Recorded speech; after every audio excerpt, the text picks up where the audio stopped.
Começando mais um episódio 307 do Wikimetal. E como a gente tem feito nas últimas vezes, a gente está aqui celebrando, comemorando aniversariantes. Nesse caso, dois discos do Iron Maiden que fizeram história. Eles saíram, por coincidência, agora no comecinho de outubro.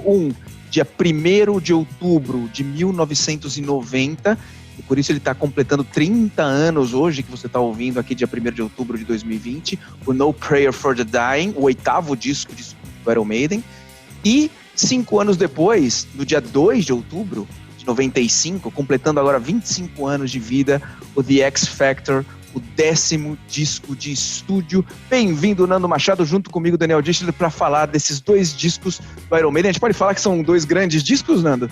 Olha, meu querido amigo Daniel Dischler, um prazer estar aqui novamente com você, gravando mais um episódio inédito do Wikimetal, o podcast mais pesado do planeta. Eu diria que eu gosto bastante do No Prayer for the Dying, diria que é um grande disco.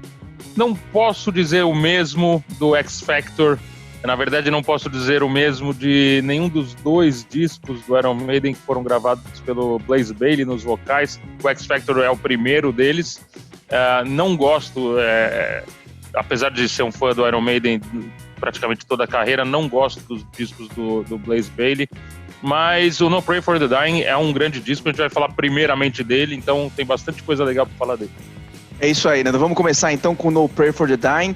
É um disco que quando eu penso no No Prayer, a primeira coisa que me vem na cabeça é mudança, né? Porque foi um disco que marcou mudanças no Iron Maiden, né? Depois de um período de calmaria, o Iron Maiden, quando foi fundado, ele teve milhares de mudanças antes da gravação do primeiro disco, muitas formações.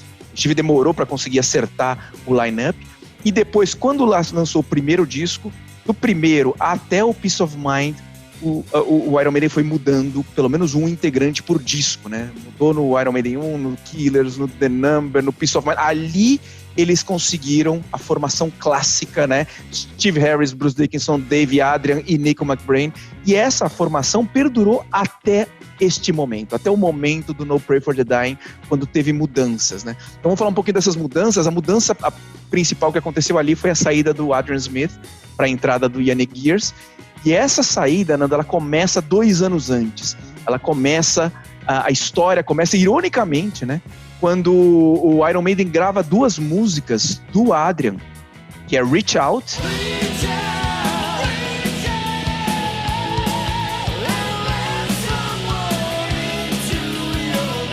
e Juanita.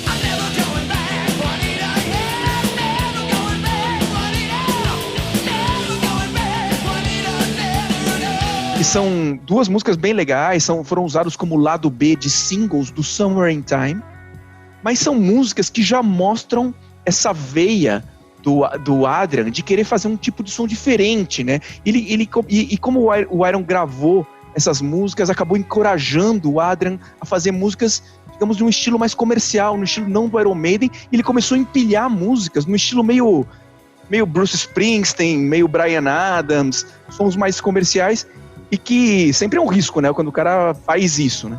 Ô, meu querido, boa noite, tudo bem com vocês? Um prazer participar de novo aqui.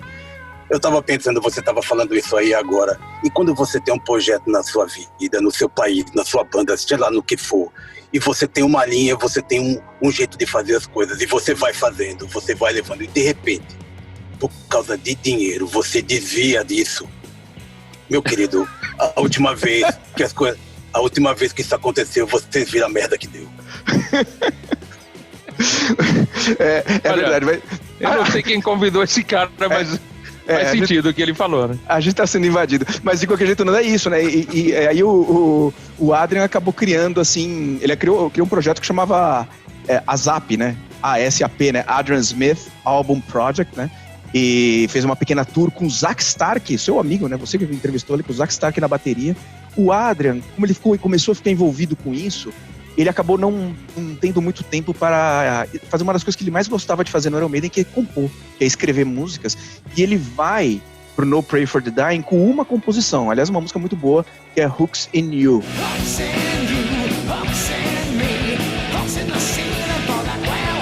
E quando o Steve chama todo mundo e fala assim, vamos gravar, o Adrian quer mais tempo, porque ele quer compor mais músicas, o Steve não quer. Ele quer gravar já. O Adrian quer seguir nessa linha do Seventh Son, que é uma linha mais prog, né? Que o Iron Maiden começou, no Seventh Son começou essa linha até mais progressiva. Somewhere in Time, né? O Somewhere in Time já tinha isso, que é bem aquela clássica música do Adrian Smith. Né? Isso, exato. E aí, o Steve não. O Steve quer que o No Prayer soe como Killers. Ele quer voltar meio que às origens. E isso chega num conflito onde tem uma reunião, que é até muito engraçada, ela é narrada, eu vi algumas entrevistas, tanto do Steve como do Adrian. Eles têm uma reunião pra falar com o Adrian sobre isso. Fala assim, Adrian, você quer continuar na banda ou não quer? A reunião dura tipo 2 horas e ele não consegue tomar uma decisão. O Adrian fala assim, eu quero, mas eu não sei, mas eu quero. Ele, sabe, ele é o cara mais indeciso do mundo. E aí o Steve fala assim, tá bom, eu vou decidir por você. E aí o Adrian saiu fora, e essa é a primeira grande mudança. E aí, como o Steve quer gravar o disco no dia seguinte, o que acontece? O Bruce levanta a mão e fala assim, viu, eu tô gravando um disco solo aqui com um cara muito bacana que chama Yannick Gears, e eu gostaria de sugerir ele. O Yannick Gears vai fazer um teste, né, no Iron Maiden, assim, tipo, ele tem 2 dias pra tirar 3 músicas, ele vai lá, toca The Trooper, toca The Prisoner, sei lá, e troca a música Iron Maiden. O Steve fala assim, beleza, você entra, a gente começa a gravar amanhã. E essa foi a mudança de um line-up de 10 anos, praticamente, 8 anos, sei lá, praticamente o mesmo line-up, tomada uma decisão meio rápida, assim, né, meio do impulso.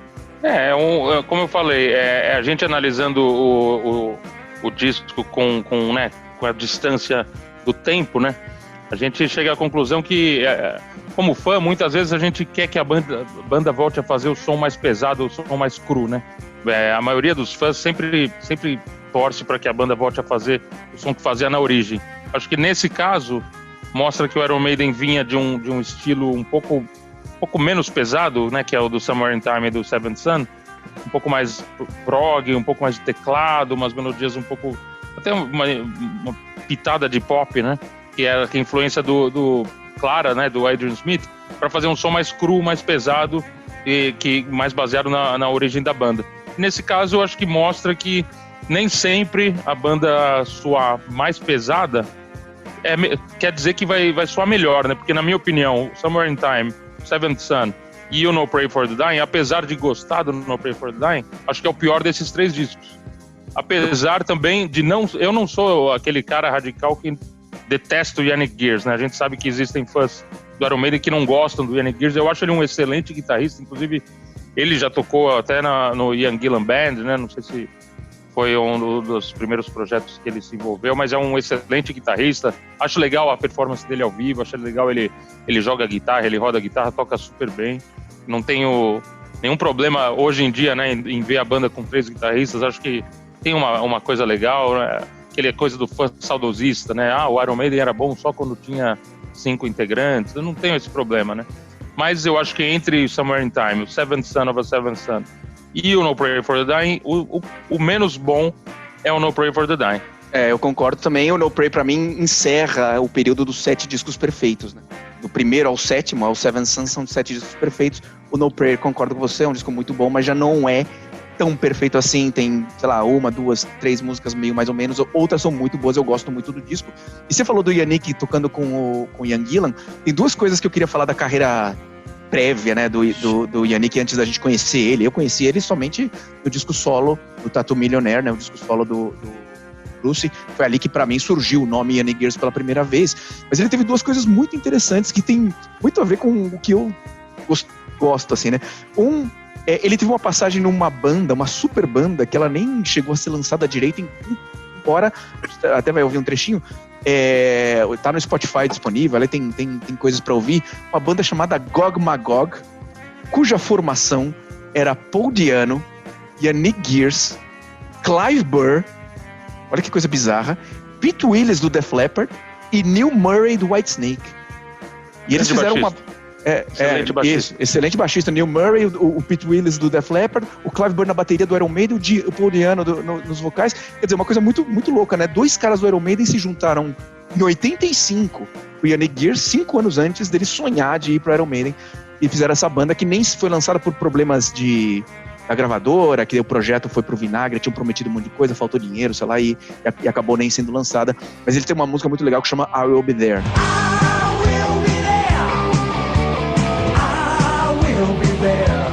E a outra coisa que eu ia falar é que ele o Yanni Gears, é amigo do Fish, do Marillion.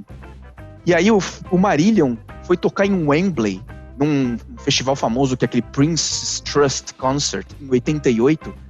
E o Marillion abriu espaço para 2 caras tocarem junto com eles, no estádio de Wembley. Bruce Dickinson e Yanni Gears tocaram 3 músicas. Eles tocaram Beatles, a versão do Joy Cocker, do With a Little Help. Tocaram Thin Lizzy, Boys Are Back in Town. Tocaram All the Young Dudes. Tão legal que depois acabou entrando também no disco solo, no Tattooed Millionaire do Bruce. E para terminar essa parte, nessa fase, por que saiu esse disco do Bruce? Porque primeiro ele foi convidado para fazer uma música para o filme A Hora do Pesadelo, Nightmare on Elm Street. E ele fez uma música chamada Bring Your Daughter to the Slaughter. Bruce compôs essa música junto com Yanni Gears, uma versão bem diferente da do Iron Maiden. E quando o Steve viu essa música, ele falou assim: Bruce, não grava essa música no disco solo, essa música vai pro Iron Maiden, essa música vai pro nosso disco No Pray for the Dying, e é assim que ela tá nesse disco.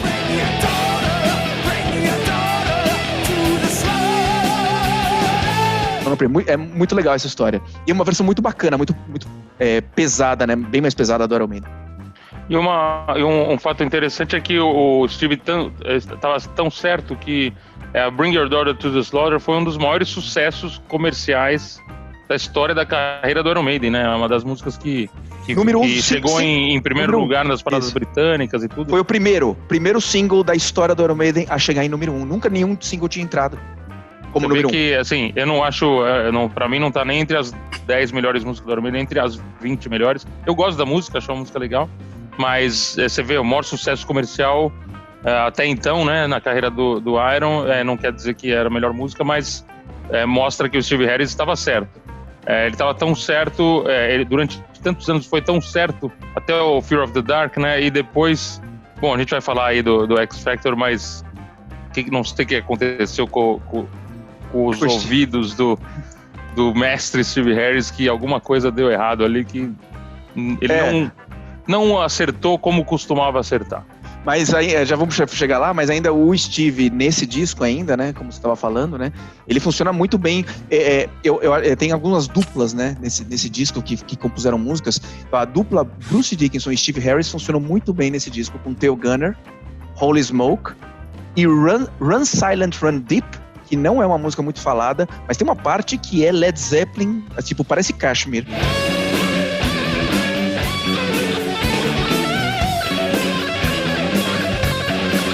E ainda nas duplas, né, a famosa Bruce e Adrian, que a gente já viu, tipo, 2 Minutes to Midnight, por exemplo, várias composições, Bruce e Adrian, eles gravam Hooks and You, a única música do Adrian nesse disco. E o que pra mim é surpreendente é que o Dave Murray, o cara que nunca foi muito, assim, destaque, né, nas composições, toca demais, é demais no palco, é o cara mais gente boa, é tímido, quieto, mas é o cara de coesão da banda, todo mundo gosta dele. Mas nesse disco ele compõe 2 músicas, e as 2 músicas são muito legais. O Steve, ele faz Fate's Warning, e com o Bruce ele faz Public Enema No. 1. As 2 muito, muito bacanas.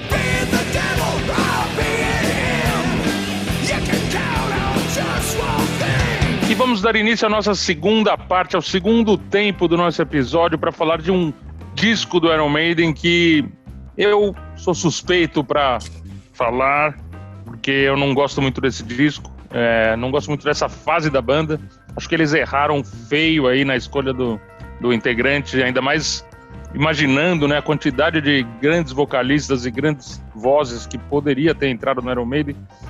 Mas é o primeiro disco do Iron Maiden com Blaze Bayley, é o 10º álbum de estúdio da banda, e ele foi lançado exatamente em outubro de 1995, há 25 anos atrás. Vamos falar sobre ele, né? O primeiro disco do Blaze Bayley, X Factor. Eu confesso que quando vi a banda com o Blaze Bayley eu não entendi nada, meu. Como é que os caras tiraram o Bruce Dickinson para colocar... Não. E ainda tiveram a oportunidade de colocar qualquer vocalista que eles quisessem no mundo, né? Praticamente, e colocar o Blaze Bayley. Nada contra o Blaze Bayley, sei que ele tem seus méritos aí, carreira solo e tudo, até coisas legais, mas não combinou, né? A voz dele não tinha nada a ver com o Iron Maiden. Vamos falar bastante sobre isso. Como a gente falou no comecinho do episódio, esses dois discos marcam mudanças, né? Do mesmo jeito que saiu o Adrian no Prayer, a saída do Bruce, de fato, ela é muito mais marcante, muito mais tumultuada também. Porque a saída do Adrian, ela foi naquela reunião, meio quase que de comum acordo, não sabia se queria ficar, se não queria. O Steve queria um cara com 120% do tempo dedicado e com tesão e trabalhando. E o Adrian tava meio com a cabeça no projeto solo, tal, acabou saindo. O Bruce não foi assim. O Bruce teve uma saída muito tumultuada, porque a turnê do Fear of the Dark ainda estava rolando quando ele avisou que ia sair. Mas ele combinou com a banda que ia completar, porque ia ser um desfalque muito grande, eles cancelarem shows, eles preferiram continuar. Eu tive a sorte de assistir um desses shows que já era a turnê que chamava Bye Bye Bruce, que era a segunda perna da turnê do Fear of the Dark. Assisti na Itália um show desses, e eu gostei do show, mas pouquíssima gente, tipo 3 mil pessoas num lugar aberto, tinha pouquíssima gente. Meio que a banda realmente num momento muito diferente do que a gente pensa do Iron Maiden. E eu vi várias entrevistas do Steve, do Dave, do Nico, falando que eles ficaram realmente bravos com o Bruce, porque o Bruce, nessa época, eles falavam que show grande, tipo em Paris, show que tinha bastante gente, ele mandava bem. Em show pequeno, ele não tava nem aí, nem cantava direito. Então, gerou uma mágoa, gerou uma saída bem diferente da do Adrian. Além da saída do Bruce, tem uma outra mudança muito, muito dramática para o Iron Maiden, que é a saída do Martin Birch. Ele decide se aposentar, falecido recentemente, um grande produtor, todos os discos, desde o Killers até o Fear the Dark, ele decide sair. E todo o aspecto sombrio, né, que a gente vai ver nesse disco, né, que também marca um disco muito, muito diferente, ele tem isso, né, saída do Bruce, saída do Martin Birch, e o Steve Harris estava se separando, né, da esposa dele, que é a namoradinha do colégio, que estava casado com ela há 20 anos, com 4 filhos, ele estava se divorciando dela. Olha, no tocante à separação, é uma coisa que acontece toda hora aí, tá ok? O casal vai, casa, separa, depois acha outra casa. O casamento é uma loteria, tá ok? Eu posso dizer isso com conhecimento de causa. Encontrei a Michelle depois de 3 tentativas, tá ok? Casamento é loteria, eu tô falando, pode escrever. Pô, quem convidou? Brincadeira saudável aí, tá ok? Brincadeira saudável aí, tá ok? Boa noite a todos. Quem convidou, esse cara para participar do podcast? Pelo amor de Deus. Democracia, tá ok? Vamos seguir aqui. Falando em coisas graves, né? Teve esse momento do Iron Maiden, realmente ele foi muito difícil, porque o Steve estava passando por esse momento tão difícil da vida pessoal, e ele estava sinceramente pensando em parar. Ele estava pensando em parar, e aí tem um marco, que o Dave é uma figura importante, porque eles vão tipo num pub e tomam umas cervejas, e o Dave puxa um daqueles discursos homéricos. O Dave que nunca fala, nunca é a voz ativa na banda, ele puxa um daqueles discursos meio coração valente, sabe? Ele fala assim, porra, por que merda a gente vai parar? Só porque o Bruce saiu? Foda-se ele. A gente é o Iron Maiden, vamos tocar. E nesse momento o Steve meio que recupera a vontade e fala assim, tá bom, vamos continuar. E começa o movimento que você falou, que realmente foi complicado, né? De encontrar o grande vocalista que substituiria o Bruce Dickinson. E fizeram um concurso com milhares de fitas, né? Para escolher o novo vocal. Eles falaram que eles receberam realmente dezenas de milhares de fitas. Que a gente cantava que nem o Dio, que a gente cantava que nem o Jeff Tate, a gente cantava de tudo quanto é estilo. E foi através desse concurso que eles tentaram achar um substituto para o Bruce. Não é tarefa fácil, né? Não é tarefa fácil achar um substituto à altura do Bruce. Não tenho a menor dúvida disso. Eles também imagino que não queriam um cover, né? Alguém que copiasse o estilo do Bruce. Foram até atrás de alguém, obviamente, bem diferente, que é o caso do Blaze Bayley. E eu acho que tem também uma questão pessoal, né? Eles devem ter se dado muito bem pessoalmente com o Blaze Bayley, que eu acho que é uma coisa muito importante para quando você coloca alguém numa banda, né? Que já tem tanto tempo de estrada e tudo. Os caras não dá para imaginar que eles cometeriam um erro assim infantil, né? Mas realmente no quesito performance e qualidade vocal, não dá para comparar assim, mas nem perto, né? Não sei se eles queriam alguém que cantasse uma voz mais grave, até para talvez para lembrar dos primeiros discos de ano, também, que era um cara que tinha limitações técnicas, né, e vocais, mas eu, quando vi o Monsters of Rock do Iron Maiden no Pacaembu, realmente fiquei triste, assim, de ver o Iron Maiden com aquela voz, assim, acho que não tinha nada a ver, não conseguia chegar nos agudos, não conseguia cantar as músicas do Bruce, mas o disco tem momentos interessantes, né? Imagina você, entende? Achar um camisa 10 do Santos na década de 70 através de uma fitinha. É impressionante, não vai dar certo, compreende? Mas como você disse, Nando, tem momentos interessantes mesmo. O disco, né, antes da gente falar desses momentos interessantes, né, que eu acho que realmente tem, ele também teve mais uma mudança na vida do Iron Maiden, porque ele foi o primeiro disco recebido com críticas. Desde que o Iron Maiden lançou discos, o Killers ele foi um pouquinho, mas era por outros motivos, era meio que o pessoal lá, os veículos de heavy metal da Inglaterra tinham ficado meio mordidinhos, que o Iron Maiden acabou fazendo mais sucesso, tinha ficado, meio que saiu daquela turminha do New Wave of British Heavy Metal, e meio por ciúmes, por falar assim, eles se venderam, essas coisas, o Killers recebeu um pouquinho de críticas no comecinho, logo depois viram que o disco era fantástico, e aí as críticas sumiram. Depois de então, todos os discos perfeitos, mesmo até o No Prayer, o Fear the Dark, todos os discos receberam ótimas avaliações. Isso não foi verdade no The X Factor. Então foi uma outra mudança que aconteceu. E tudo foi motivo também para as críticas. O novo vocal, como você já falou, o tom sombrio do Iron Maiden também, que é diferente do que os outros discos, tem músicas de vários estilos, e não tem esse tom tão sombrio assim. A capa do disco, muito diferente também, porque né, a gente veio acostumado, né, com Derek Riggs, então o que não faltou foram críticas, né, e que você falou do Steve antes, né, Nando, falando do que será que aconteceu tal, mais ou menos em 2008, ou seja, o Iron Maiden já tinha lançado todos os discos que lançou, menos os últimos 3, o Steve fala que o X Factor é um dos 3 melhores discos que ele fez, que o Iron Maiden fez, junto com o Peace of Mind e o Seventh Son. Ele acha que o X Factor... Então eu concordo com você. O que será que aconteceu com os ouvidos do Steve? Eu vou defender o X Factor. Ele não é o pior disco do Iron Maiden. Pô, tem o Virtua Leva, né? Tem o Virtua Leva depois.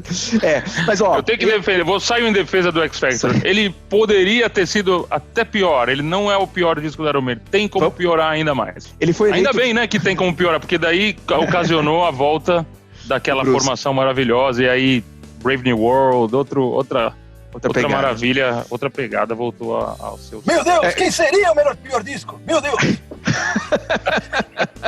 Qual seria o pior disco? Interrogação. Meu Deus! Mas o X Factor foi eleito o melhor disco do ano na França, na Alemanha, e tudo bem, esses prêmios são prêmios, que o cara escolhe o que ele quiser, mas ele revitalizou a carreira da banda nos Estados Unidos, que não tinha feito sucesso mais nem com Seventh Son, nem com No Prayer, nem com Fear the Dark. Esse foi o disco que revitalizou a carreira nos Estados Unidos, né? E assim, olhando agora um pouco do disco mesmo, das 11 músicas, Man on the Edge foi escolhida para ser o primeiro single. É uma música boa.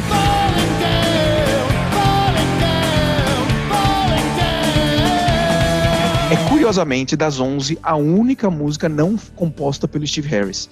Todas as outras 10, o Steve fez, 5 delas sozinho, 5 delas com o Blaze ou com o Yannick, mas a única música que ele não pôs a mão foi escolhida pro single, e é uma das melhores do disco mesmo, eu acho, Man on the Edge. Mas eu acho legal, tem Sign of the Cross, tem Fortunes of War, tem Judgment of Heaven, tem umas músicas interessantes, mas esse aspecto sombrio, ele é muito presente. Acho que por conta da separação do Steve Harris que a gente já falou, da saída do Bruce, que não deve ter sido fácil para ele também, tava difícil. Essas músicas falam de angústia, falam de dores pessoais, falam até de pensar em suicídio. Tem muito a ver, eu acho, com esse momento do Steve. Saindo mais uma vez em defesa dessa fase, foi uma fase ruim para muitas bandas, né? Então a gente sabe que a segunda metade dos anos 90 o estilo não estava no seu auge, né? Então acho que muitas bandas sofreram com isso, até na questão comercial, investimentos, outros estilos aí que estavam em alta, né? Então acho que teve uma certa decadência do estilo, né, heavy metal mais tradicional, até Acho que foi uma época que as bandas de Seattle estavam fazendo bastante sucesso e até o nu metal, né, estava surgindo. Então, acho que o Iron Maiden ficou um pouco perdido artisticamente nesse período aí na segunda metade dos anos 90 até a volta do Bruce no Brave New World em 2000. Tem a ver? Você acha que concorda ou não? Eu concordo. Acho que tem a ver, sim. Acho que tem muito a ver. E acho que um efeito que você me comentou comigo hoje de manhã, quando você falou assim... Você ouviu primeiro, né? Eu acho que o X Factor, depois você começou a ouvir o No Prayers, você falou assim, nossa, que bom ouvir o Bruce de novo, né? Então, acho que um pouco teve esse efeito também, né? Acabou tendo, né? Em 99, quando o Bruce entra, eles fazem primeiro uma turnê, só tocando clássicos antigos, pra mostrar que o Bruce voltou antes da gravação, antes de se juntar, antes de compor as músicas do Brave New World. Eles fizeram isso, né? Eu acho que a recepção, eu não lembro direito, porque essa turnê não passou pelo Brasil, eu não assisti, mas eu imagino como deve ter sido a recepção nesse momento aí, a felicidade dos fãs. Eu acho que teve também esse aspecto positivo, né? Às vezes tem que colocar o bode na sala, que quando você tira o bode, a sala fica muito mais bonita, né? Então é a mesma sala que tinha antes, né? Então acho que um pouco desse efeito, né? A volta do Adrian também nesse momento foi muito bacana, né? O Iron Maiden realmente se encontrou num momento bacana. Não sei se eles vieram pro Rock in Rio, aquele Rock in Rio que... Vieram, não, 2001 sim, que tem até o DVD, tudo, né? 2001, não foi no Brave New World. Isso, mas aí é a turnê do Brave New World, exatamente. Mas isso foi depois do lançamento do Brave New World. É que antes do lançamento eles fizeram uma pequena turnê com o Bruce, meio de volta, né? Da volta do Bruce. Antes de ir pro estúdio, antes de compor. Tem até uma história muito interessante que quando eles vão compor, eles vão pro estúdio a primeira vez... Eles têm dúvidas, assim, será que aquelas brigas que aconteciam antes vai voltar ou será que o clima vai ser bacana? Será que o Yannick agora e o Adrian e o Dave vai se integrar bem ou será que não? Então, tem vários depoimentos dessa época, é bem legal, bem interessante ler como foi tudo isso, né? E gerou uma química super bacana, tanto é que 20 anos depois eles estão juntos e felizes, né?